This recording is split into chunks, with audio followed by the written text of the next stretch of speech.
And the Sahaba are giving so many examples of how they surrender themselves.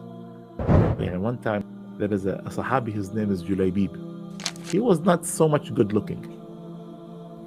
So he came to Prophet Muhammad sallallahu alaihi wasallam and he told him that he wanted to get married. So Prophet Muhammad sallallahu alaihi wasallam took him and to a family. So when the family saw Prophet Muhammad sallallahu alaihi wasallam, they were happy. And Prophet Muhammad sallallahu alaihi wasallam came to our house, and he told them, "I'm going to ask you for marriage." So they were happy. Oh, Prophet Muhammad sallallahu alaihi wasallam was going to ask for our daughter's hand. He said, "Not for myself, but for Julaybib." So the father and mother were like, they were like, not so sure. Julaybib, who is Julaybib?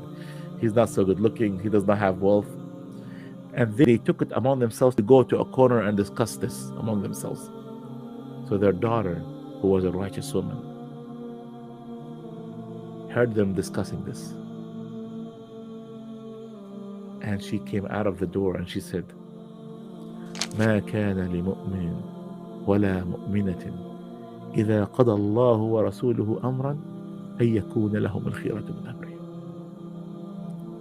There is no correct believing man or believing woman when Prophet Muhammad sallallahu alaihi wasallam or Allah dictate something, that they would say something from their own selves otherwise.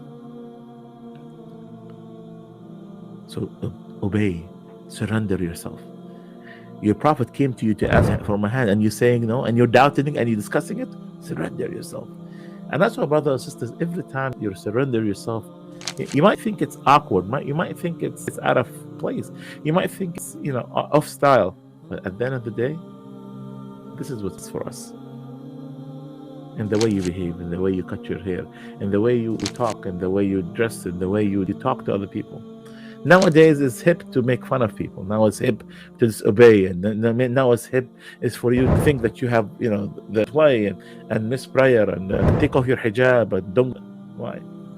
Because of what they have surrendered themselves to something else other than Allah subhanahu wa ta'ala. That's why when a mu'min, true believer, what he does, ما كان لمؤمن ولا مؤمنة إذا قضى الله ورسوله أمرا أن يكون له خيرة من أمرهم. That if there is no truly believer, when Allah subhanahu wa ta'ala said something, that they would have something inside of themselves otherwise.